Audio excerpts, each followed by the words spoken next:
What is up, guys? Welcome to the Fantasy Addiction Network. In this video, we are taking a peek at Christian Kirk and giving you guys an updated outlook of what we expect to see from him in fantasy in 2020.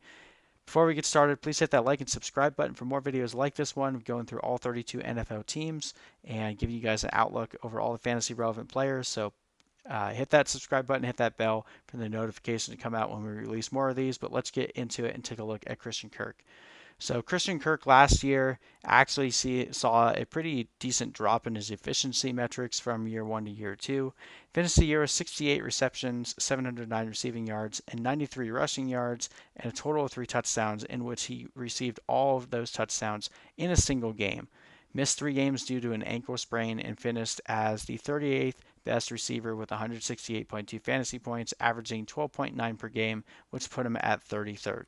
So when we look at his box scores here, he only had 1 week where he finished as a wide receiver one, and that was a massive blow-up game against Tampa Bay where he had all 3 of his touchdowns. The rest of the year, he finished as a wide receiver two 4 times, a wide receiver three twice, and outside of the wide receiver three spot 6 times. So it was a pretty inefficient year, not a year that you are really excited to have him for fantasy. However, he does bring with him rapport and trust with Kyler Murray. So while no one's projecting him to be the lead dog now that DeAndre Hopkins is in town, I do think he's still going to get a similar target share that he saw in 2019. And arguably, he should be a lot more efficient if DeAndre Hopkins is able to lure away the top corner on opposing defenses. So we do expect his target share might drop slightly. 24.5% was pretty high, number 16 in the NFL, compared to DeAndre Hopkins, north of 30%. Something's got to give here. Yes, there are 159 vacated targets for this team, but overall, with Kenny and Drake going to be there for a full season and Hakeem Butler coming back from injury, we can't give all of those targets to DeAndre Hopkins. But we do expect Christian Kirk to at least still be pretty involved, especially early on as Kyler and DeAndre begin to develop rapport. Think kind of how Baker Mayfield and Odell Beckham still, well, I guess they still haven't really gotten on the same page. So maybe that's a bad example because I don't expect Odell Beckham like 2019 season to be like what DeAndre Hopkins does in 2020. But obviously, Baker Mayfield was more comfortable throwing to Jarvis Landry because he had already had a whole season with him before.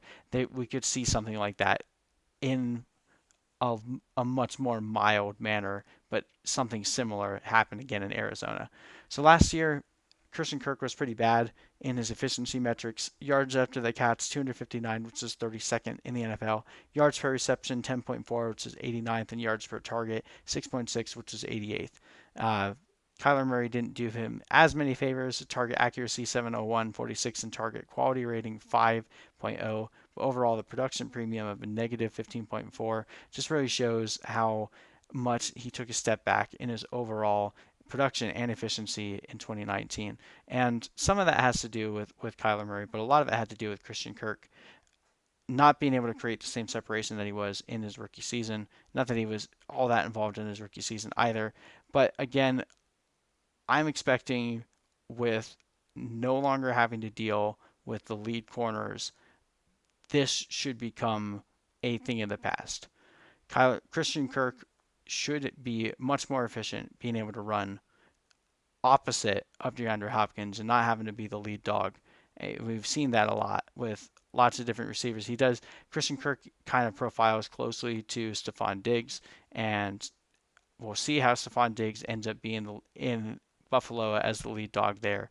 But I feel like a receiver like Christian Kirk, a guy of his skill set, will typically always do better on a football field when he doesn't have to be the alpha. He doesn't profile as a typical alpha, and while he may not feel that way, the stats do bear it out when he became the wide receiver one opposite of Larry Fitzgerald playing in the slot. It did not bode well for him last year. So getting to see him play opposite DeAndre Hopkins should be interesting. So while he probably will receive a few less receptions or a few less targets, we do expect his efficiency to go up. So we have him getting 65 receptions on the year, 782 yards, and 5 total touchdowns. That would put him at 172 fantasy points. But he definitely carries a lot of upside because if it does go to the extreme where Kyler Murray is definitely favoring Christian Kirk, similar to how Baker Mayfield favored Jarvis Landry last year. Again, I highly doubt that that's actually going to happen because DeAndre Hopkins is such a beast. It would be stupid for Kyler Murray to ignore him, but there's definitely a chance that a second year quarterback is going to pay more attention to the guy that he's already comfortable with rather than going to the new guy in town.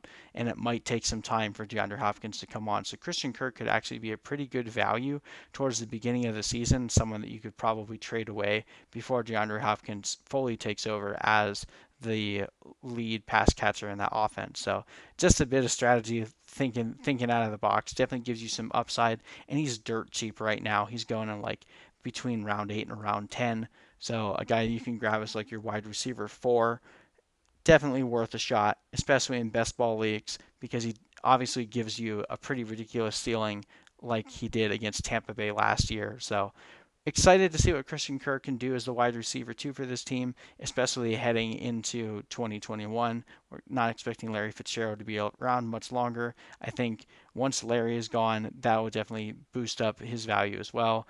This is expected to be a high pass volume team, and the only reason why we're not more excited about Christian Kirk right now is, like we said, Larry Fitzgerald is still commanding 100 targets every year, as crazy as that is, considering how old he is, but it's probably going to keep happening until he's gone. So that's going to limit Christian Kirk's upside. But it's definitely still there. He could definitely be a bit more involved than a lot of people are expecting. But anyway, that is our take on Christian Kirk. Let us know if you agree or disagree below, and hit us up in the comment section if you guys are interested in us doing any more obscure players doing an outlook like this. So let us know in the comment section, and thank you guys for watching. I'll see you in the next video.